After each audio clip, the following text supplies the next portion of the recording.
بسم الله الرحمن الرحيم وبه نستعين الحمد لله رب العالمين والصلاة والسلام على سيد المرسلين وعلى آله وصحبه أجمعين ومن تبعهم بإحسان إلى يوم الدين. أعوذ بالله من الشيطان الرجيم. بسم الله الرحمن الرحيم. أحل لكم ليلة الصيام الرفث إلى نسائكم هن لباس لكم وأنتم لباس لهن. محترم حاضرین، کل کے درس میں اس بات کی طرف مختصر اشارہ ہوا تھا کہ اللہ تبارک و تعالیٰ نے امت محمدیہ کو جو سہولیات اور امتیازات عطا فرمائے ہیں اس میں سے ایک یہ بات بھی ہے کہ روزے کی رات میں بیویوں سے ملنا، روزے کی رات میں کھانا پینا اس امت کے لیے جائز اور مباح قرار دے دیا گیا، اس کی اجازت دے دی گئی۔ اس سے پہلے جیسا کہ میں نے کل بیان کیا تھا، ایک آدمی روزے دار ہوتا، افطار کرتا، اب جو کھانا کھا لے، جو ضروریات کا استعمال کر لے یا میاں بیوی کے جو بھی معاملات ہو جائیں، اس کے بعد اگر ایک مرتبہ سو گیا تو سوتے ہی اس کا کل کا دوسرا روزہ جاری ہو جاتا تھا۔ اب اس کے لیے دوبارہ بیدار ہو، چاہے جس وقت بیدار ہو، اس کے لیے اب کھانا پینا، اپنی بیوی سے ملاقات کرنا جائز نہیں تھا۔ اللہ تبارک و تعالیٰ نے جیسا کہ میں نے بتایا اس امت کو سہولت بھی دی اور گویا یہود و نصارہ سے امتیاز بھی بخشا۔ قرآن کی اس آیت میں جو میں نے بھی اس کا ابتدائی حصہ پڑھا، سورہ بقرہ کی ان آیات میں جہاں روزے کے احکامات اور فرضیت بیان کی گئی ہے، درمیان میں فرمایا احل لکم لیلۃ الصیام الرفث الی نسائکم، کہ روزے کی رات میں تمہارے لیے اپنی بیویوں سے ملنا، رفث کہتے ہیں بیہودہ بات یا میاں بیوی کے مرد اور عورت کے تعلقات کے امور کو کہتے ہیں۔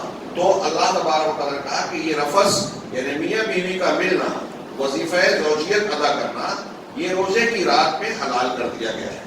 آج بھی بعض مسلمان جو قرآن و حدیث کی تعلیمات سے دور ہوتے ہیں، علماء یا دین اور مسجد سے تعلق نہیں رکھتے، کئی لوگوں نے اس طرح سوالات کیے تو مجھے معلوم ہوا کہ بہت سے مسلمان آج بھی ایسا سمجھتے ہیں کہ رمضان بھر رات میں بھی میاں بیوی ایک دوسرے سے اپنا تعلق قائم نہیں کر سکتے، بلکہ بعض لوگ دوری بیان اختیار کرتے ہیں، یہاں تک کہ رات میں بھی۔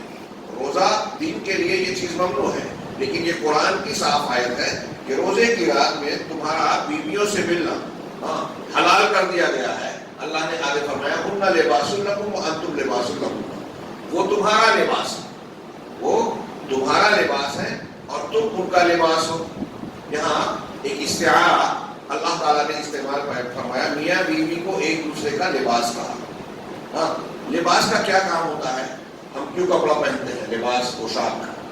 ایک تو یہ کہ یہ ہمارے لیے زینت کا سامان ہے، مطلب مرد اور عورت ایک دوسرے کے لیے سماج، معاشرے اور زندگی میں زینت کا کام دیتے ہیں۔ لباس کا ایک کام یہ ہے کہ وہ ہماری سطر پوشی کرتا ہے، ہمارے جسم کو ڈھانپتا ہے، اور اگر جسم میں کوئی عیب خرابی ہے تو اسے چھپاتا ہے۔ چنانچہ میاں بیوی کا معاملہ بھی ایسا ہی ہے کہ وہ ایک دوسرے کے عیب اور پردہ پوشی کا ذریعہ ہے، عیب پوشی اور پردہ پوشی کا ذریعہ ہے۔ ایک دوسرے کی جسمانی ضرورت جو انسان کو فطری ہوتی ہے آپس میں پوری کرتے ہیں، اور اس چیز کے اس سے متعلقہ امور میں کسی بھی بات کو دوسروں کی دوسری جگہوں پر بے پردہ ہونے سے بچاتے ہیں۔ اسی طرح لباس جو ہے وہ انسان کو موسموں کی سختی سے بچاتا ہے۔ سخت سردی ہے، گرم لباس آپ کو گرمی دیتا ہے، سخت سردی ہے، ہلکا لباس، سخت سردی ہے تو لباس آپ کو گرمی دیتا ہے، گرمی ہے تو ہلکا لباس پہن کے آپ اپنے آپ کو ہلکا پھلکا رکھتے ہیں۔ ایسے ہی مرد عورت زندگی کے مختلف نشیب و فراز میں، سرد گرم میں، شدت میں، آرام میں، خوشی اور ناخوشی کے حالات میں ایک دوسرے کا سہارا بنتے ہیں، ایک دوسرے کے لیے تسلی کا سامان بنتے ہیں، اطمینان کا ذریعہ بنتے ہیں۔ اس طریقے سے لباس جیسے انسان کو خوبصورتی عطا کرتا ہے، زینت کا ذریعہ بنتا ہے، ایسے ہی زندگی میں لباس کے جو کام ہے، مرد اور عورت ایک دوسرے کو اگر غور کریں تو ایک دوسرے کے لیے مفید ثابت ہوتے ہیں۔ بڑی پیاری تعبیر اللہ تبارک و تعالیٰ نے اور جامع تعبیر فرمائی کہ مرد اور عورت کی ایک دوسرے کی ضرورت اور ایک دوسرے کے لیے ان کے فائدہ پہنچانے کا گویا اس میں بھرپور اشارہ موجود ہے۔ اللہ نے آگے فرمایا کہ وہ تمہارا لباس ہے، تم ان کا لباس ہو. علم اللہ انکم کنتم تختانون انفسکم، اللہ کو یہ معلوم ہے، یہ جان گیا، اللہ یہ جانتا ہے کہ تم اپنے نفسوں کے ساتھ خیانت کرتے ہو، چنانچہ اللہ نے تمہاری توبہ قبول کر لی. وعفا عنکم، اور تم کو معاف کر دیا.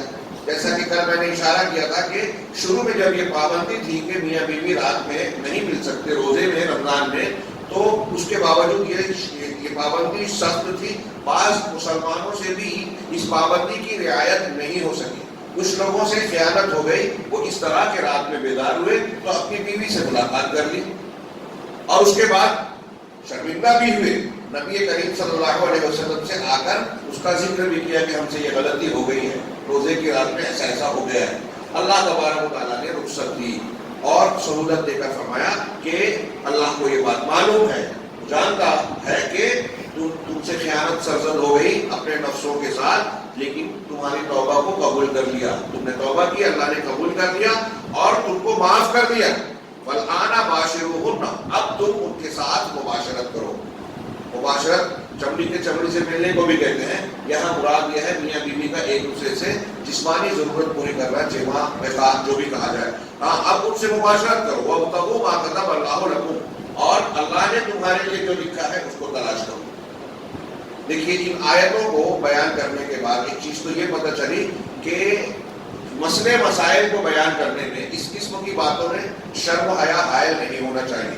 اگر ایسا ہوتا کہ اس قسم کے مسائل کو سننا پوچھنا بیان کرنا غلط ہے تو قرآن کا، اللہ کا کلام اسے بیان نہیں کرتا. ایک بات تو یہ معلوم ہوئی. دوسری چیز یہ ہے کہ اللہ تبارک و تعالیٰ نے ہمارے ایک ایک مسئلے اور ایک ایک ضرورت کی رعایت کی ہے. ہماری فطرت، ہم بار بار یہ جملہ کہتے ہیں کہ اسلام دین فطرت ہے. فطرت کے جو تقاضے ہیں، جو مطالبے ہیں، شریعت اسلامیہ اور اللہ تعالیٰ کا دین اسے پورا کرتا ہے. آپ کو ہم اور آپ یہ سادے انداز میں پڑھتے ہیں، سنتے ہیں، لیکن یہ کوئی معمولی بات نہیں ہے. عالم پوری دنیا کے اندر اسلام کی حقانیت کی ایک بہت بڑی دلیل ہے، جسے اگر ہم ڈھنگ سے غیر مسلم کے سامنے پیش کریں تو وہ ماننے پر مجبور ہوگا اور اللہ کی توفیق ہوئی تو اسلام قبول کرنے پر مجبور ہوگا. دنیا کے کسی دوسرے مذہب میں یہ خوبی آپ کو نہیں ملے گی. ابھی ہم دیکھتے جائیں، یہاں سے آگے جو مسائل پڑھیں گے، شریعت نے، اللہ نے ہمارے ساتھ کتنی رعایت کی ہے، ہماری طبیعت کا، فطرت کا کتنا لحاظ رکھا ہے. لا یکلف اللہ نفسا الا وسعہا، اللہ تعالیٰ کسی نفس اور جان کو اس سے زیادہ کا پابند نہیں بناتا، مکلف نہیں کرتا جو اس کی طاقت ہے. یہ دیکھیے دنیا کے کسی مذہب میں آپ کو نہیں ملے گی.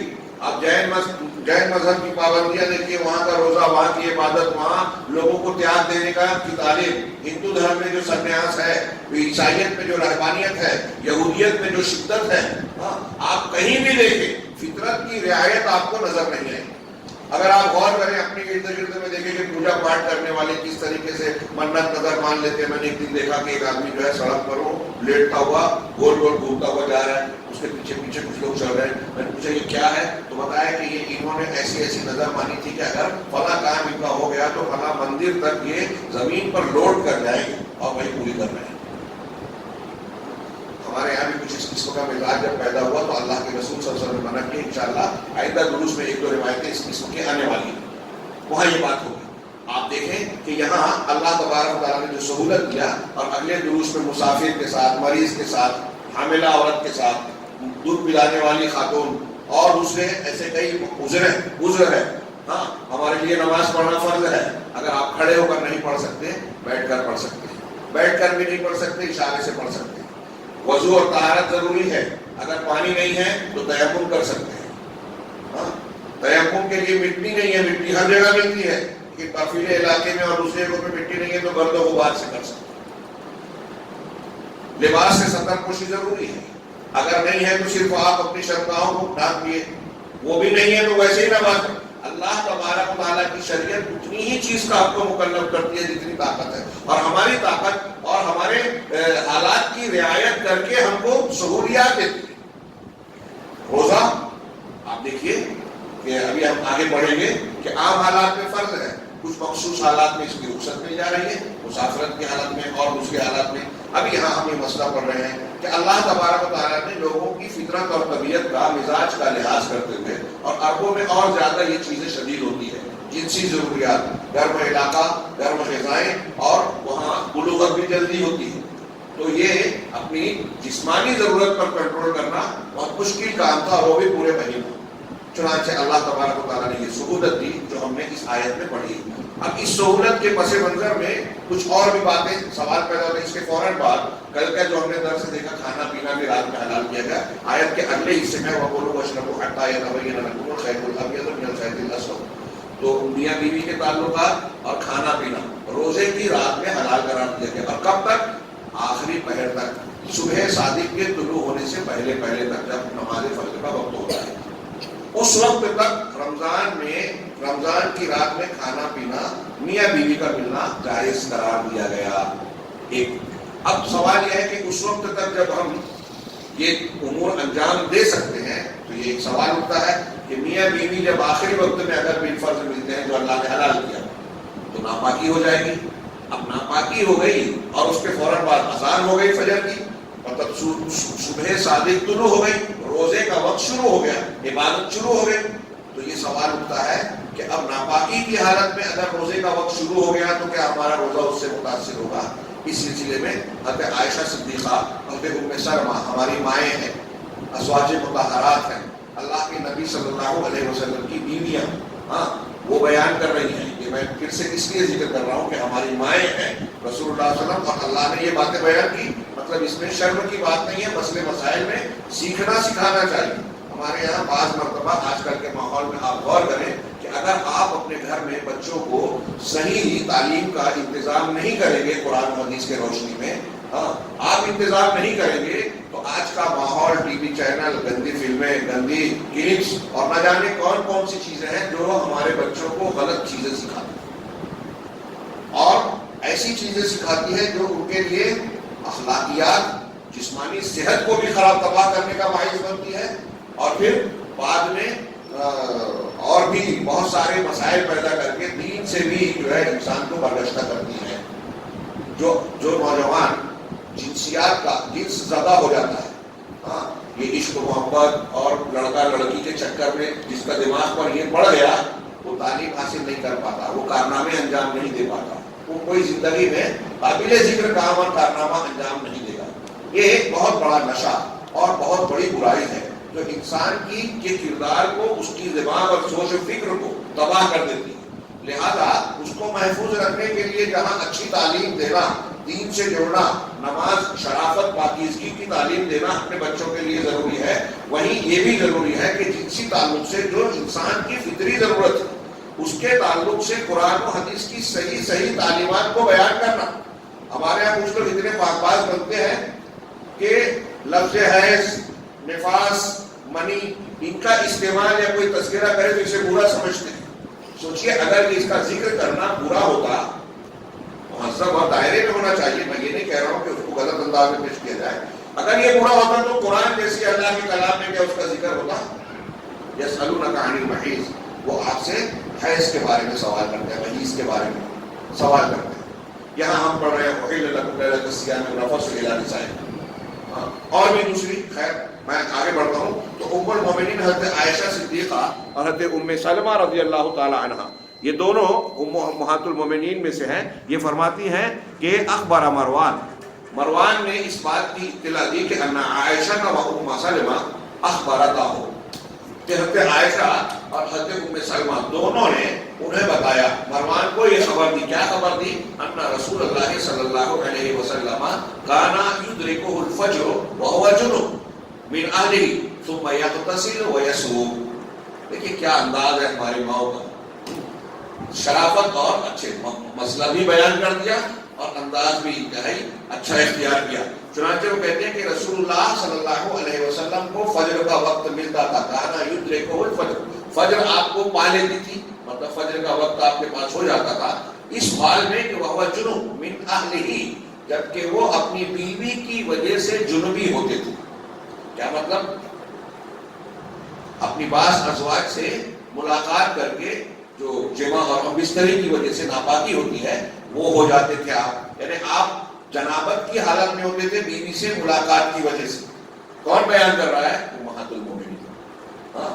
یہ مسئلہ بیان کرنا ضروری تھا، دین کا مسئلہ ہے. اس لیے اسے بیان فرمایا اور بڑے مہذب انداز میں بیان کیا کہ اللہ کے رسول صلی اللہ علیہ وسلم اپنے بعض اہل سے بیوی سے جنابت کی حالت میں ہوتے تھے اور آپ کو صبح پکڑ لیتی تھی، یعنی صبح صادق شروع ہو جاتی تھی. ثم یغتسل، پھر آپ غسل کرتے ویصوم اور روزہ رکھتے. فجر کا وقت ہو گیا، روزے کا وقت شروع ہو گیا، اس حال میں آپ ناپاک ہیں، جنابت کی حالت میں ہیں. اس سے بتانا یہ مقصود ہے، یہ بخاری اور مسلم کی حدیث ہے. ہاں لمبی روایت ہے، بس اتنا ہمارا مقصود ہے کہ بخاری اور مسلم کی یہ روایت ہے اور وہ بتا رہی ہیں حضرت ام سلمہ حضرت عائشہ صدیقہ رضی اللہ تعالی عنہما کہ اللہ کے رسول صلی اللہ علیہ وسلم ناپاکی کی حالت میں روزے کا وقت شروع ہو گیا اور آپ روزے سے رہ رہے ہیں. مطلب جب آخری وقت تک میاں بیوی کے ملنے کی اجازت اللہ نے دی ہے تو ظاہر سی بات ہے کہ آخری وقت سے فارغ ہوئے اور اس کے فوراً بعد جب فجر صبح صادق شروع ہوئی تو روزہ شروع ہو گیا. یہ ایک فطری بات تھی. تو معلوم یہ ہوا کہ اگر روزے کا آغاز ناپاکی کی حالت میں ہو گیا تو اس سے روزے پر کوئی فرق نہیں پڑتا.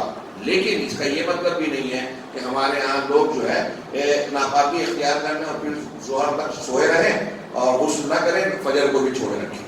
جی نہیں، اللہ کے نبی صلی اللہ علیہ وسلم غسل کرتے تھے اور پھر اس کے بعد فجر کی نماز پڑھاتے تھے. فجر کی نماز سے پہلے ہی غسل کر، صبح صادق شروع ہو گئی اور فجر کے وقت آپ نے اس کے بعد غسل کر لیا.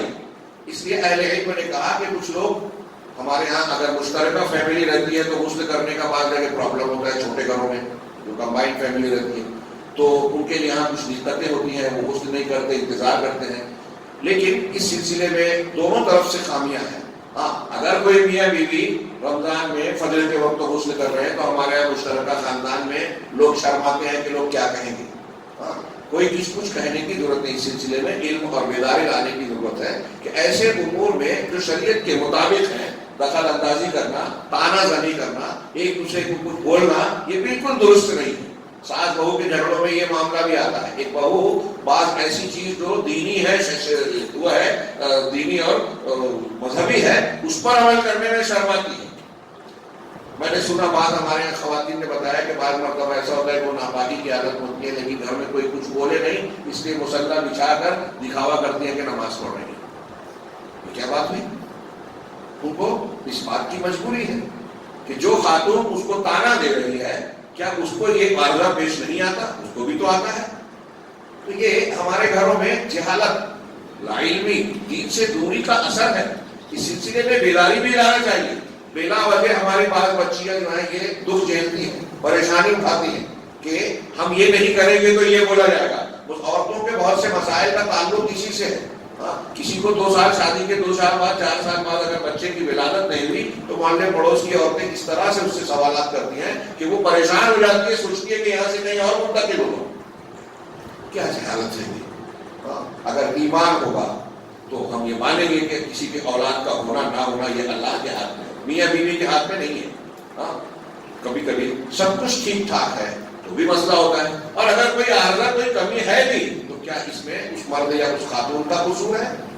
ایک مومن سماج اور معاشرے میں اس قسم کی گندگی یا اس قسم کی بد اخلاقی اور برائی کا ہونا بڑے شرم اور افسوس کی بات ہے. یہ اس بات کی دلیل ہے کہ ہمارے گھروں میں ہماری خواتین، ہماری بچیاں اسلام کو نہیں جانتی، عقیدے کا ان کو صحیح طریقے سے علم نہیں دیا گیا، تربیت نہیں کی گئی. صحابہ کرام کے عورتوں اور خواتین کے آپ معاملات کو دیکھیے، آج کے اور ان کے بہت فرق نظر آتا ہے. بہرحال بات تھوڑی سی طویل ہو گئی. میں اس روایت کا حاصل بتانا چاہتا ہوں کہ اس سے آپ کو یہ پتہ چلا کہ روزے کی رات میں میاں بیوی مل بھی سکتے ہیں، اور پھر اس کے نتیجے میں اگر ایسا ہوتا ہے کہ فجر کا وقت ہو گیا اور روزے کا وقت شروع ہو گیا ناپاکی کی حالت میں، تو اس سے روزے پر کوئی فرق نہیں پڑے گا. ہاں اس کے بہانے سے کوئی یہ نہیں کر سکتا کہ ناپاکی کا عذر لمبا کرے اور فجر کی نماز کو اس کے وقت سے تاخیر کر کے پڑھے، تو پھر یہ چیز درست نہیں ہوگی. فرض نماز اس کی اپنی اہمیت ہے، روزے سے زیادہ اہم نماز کا پڑھنا ہے. اب اگر کوئی شخص روزہ رکھتا ہے اور فرض نماز نہیں پڑھتا تو اس کا روزہ بیکار ہے.